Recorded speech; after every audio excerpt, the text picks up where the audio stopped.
बेहतरीन drama serial लापस Shamim की इस एपिसोड में आप देखेंगे कि कश्यप कहती है कि मैं आपकी हर चीज़ को इग्नोर करने की कोशिश कर रही हूँ कि हो सकता है कि आपकी अक्ल ठिकाने आ जाए और अपने इन चालों से आप पीछे हट जाएं।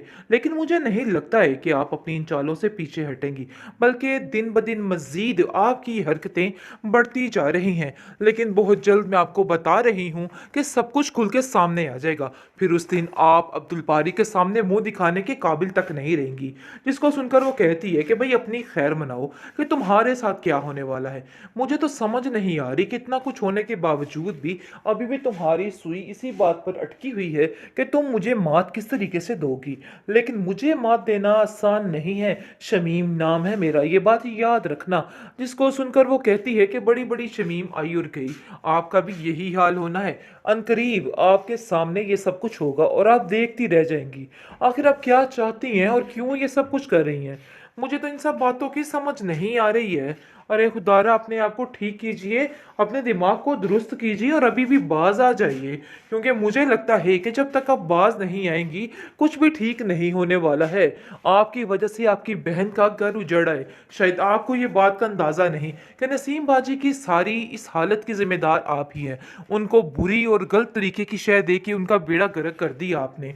अभी उन पर ही अहम खाइए, मेरी तो छोड़ दीजिए, लेकिन उन पर ही तरस खा लीजिए। आखिर क्यों उनके पीछे हाथ धो के पड़ चुकी हैं? बस कर दीजिए अब। लेकिन आप देखेंगे कि शमीम उल्टा उस पर ही बरस पड़ती है और कहती है कि खबरदार, आइंदा से तुमने कोई भी ऐसी बात करने की कोशिश की।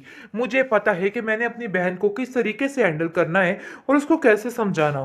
तो मैं इन बातों को लेकर परेशान होने की कोई भी ज़रूरत नहीं है। मैं जानती हूँ कि मुझे किस तरीके से हर चीज़ को संभालना है। और मेरी फिक्र करना छोड़ दो, बल्कि अपनी फिक्र किया करो, क्योंकि तुम्हारे इस घर में दिन जो है वो बहुत ज़्यादा कम रह गए हैं, इसलिए ज़्यादा ख़राब होते जाएंगे। लेकिन मुझे नहीं लगता कि आप लोगों के दिमागों में कुछ ठीक बात डर रही है। देखो अब्दुल बारी, तुम ही अकल कर जाओ। अगर उसको अकल नहीं आ रही, तुम्हें तो ख्याल होना चाहिए कि ये सब कुछ क्या हो रहा है। खराब करने की कोशिश कर रही है। उसको कहती है कि ये लोग तो चाहते ही ये है कि तुम यहाँ से चली जाओ। खास तौर पर जुलेखा जच्ची सारा कुछ उसके दिमाग में डाल रही है और चाहती है कश्यप को बार बार कि कश्यप इधर अकेली रह जाए। इसके अलावा उनका और कोई भी मकसद नहीं है। जिस पर कश्यप चिल्ला उठती है और कहती है कि आखिर आप लोग कैसी बातें कर रहे हैं? देखिए, ऐसी कोई बात नहीं है। अगर ऐसा सोच रहे हैं तो सरासर बेवकूफ़ी है। मैंने ऐसा कुछ नहीं सोचा और ना ही मेरे घर वालों ने कुछ ऐसा सोचा है, बल्कि उन लोगों ने ही मुझे ज़बरदस्ती यहाँ पर भेजा है। इस बात के तो आप भी बड़े अच्छे तरीके से जानते हैं। दूसरी तरफ सायरा जो है वो आ चुकी है वापस और आकर अपनी बहन से कहती है कि मैं उधर सारे रिश्ते नाते ख़त्म करके आ चुकी हूँ और अब मज़ीद मैं वहाँ पर कभी भी नहीं जाऊँगी। जिस पर आप देखेंगे कि वो कहती है कि आपको उधर जाना ही नहीं चाहिए था। लेकिन आप देखेंगे कि सायरा उधर दो टोक बातें सुनाने के लिए उस घर में गई थी, क्योंकि उस घर में जो जो कुछ उसके साथ हुआ था वो दोबारा इस चीज़ पर यानी कि देखना चाहती थी अपनी आंखों से, ताकि फैसला करने में उसको मुश्किल ना हो। बहरहाल वो सब कुछ ख़त्म करवा कर वो कर अब वापस आ चुकी है। ये इसने बहुत बड़ी हिमाकत की जो उधर दोबारा चली गई। अब देखेंगे कि बहुत ज़्यादा शुमैला भी खुश हो चुकी है कि वाकई में उससे पक्की पक्की जान छूट चुकी है।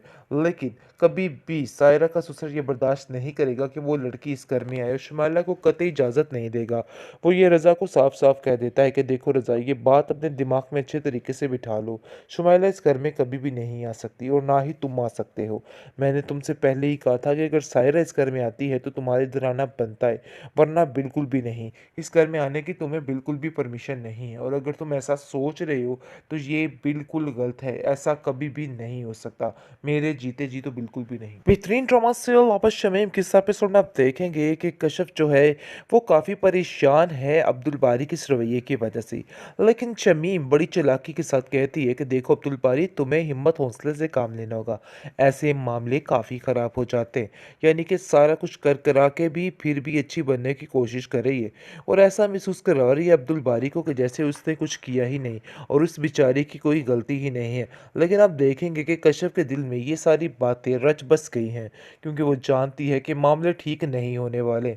नसीम फिर भी कुछ ठीक होने की कोशिश कर रही है, लेकिन ये औरत शमीम जो है ये फिर कोई नया फसाद खड़ा कर देती है कि सारा मामला ख़राब हो जाता है। कश्यप बहुत ज़्यादा परेशान हो चुकी है और अब्दुल बारी से कहती है कि मुझे नहीं लगता यहाँ पर हालात ठीक होंगे। अब्दुल बारी कहता है कि आपा शमीम हर तरीके से अपने हालात को यानी कि ठीक करने की कोशिश कर रही हैं, लेकिन मुझे नहीं लगता कि तुम इन सब चीज़ों में उनको ठीक होने दोगी, क्योंकि मैं समझ चुका हूँ कि तुम जानबूझकर ये सब कुछ कर रही हो। देखो उनका और कोई ठिकाना नहीं है और ये बात तुम अपने ज़हन में अच्छे तरीके से बिठा लो, क्योंकि और वो यहाँ से नहीं जा सकती।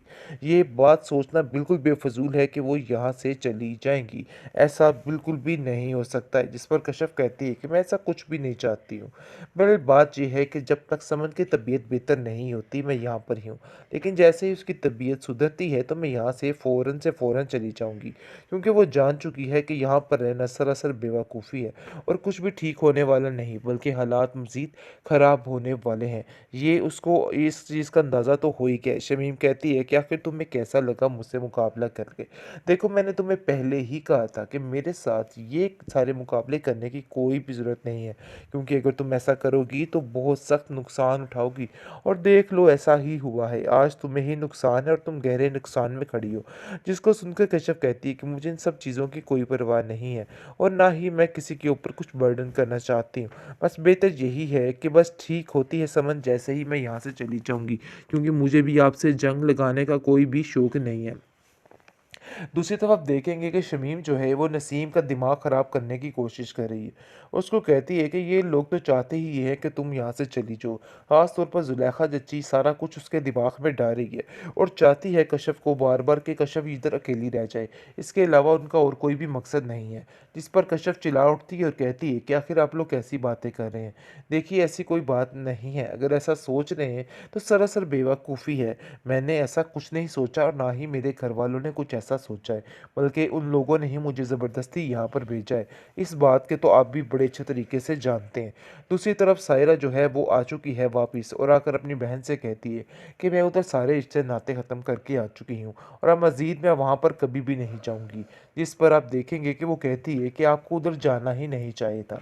लेकिन आप देखेंगे कि सायरा उधर दो टोक बातें सुनाने के लिए उस घर में गई थी, क्योंकि उस घर में जो कुछ उसके साथ हुआ था वो दोबारा इस चीज़ पर यानी कि देखना चाहती थी अपनी आंखों से, ताकि फैसला करने में उसको मुश्किल ना हो। बहरहाल वो सब कुछ ख़त्म करवा कर वो कर अब वापस आ चुकी है। ये इसने बहुत बड़ी हिमाकत की जो उधर दोबारा चली गई। अब देखेंगे कि बहुत ज़्यादा शुमैला भी खुश हो चुकी है कि वाकई में उससे पक्की पक्की जान छूट चुकी है। लेकिन कभी भी सायरा का ससुर ये बर्दाश्त नहीं करेगा कि वो लड़की इस घर में आए और शुमैला को कतई इजाज़त नहीं देगा।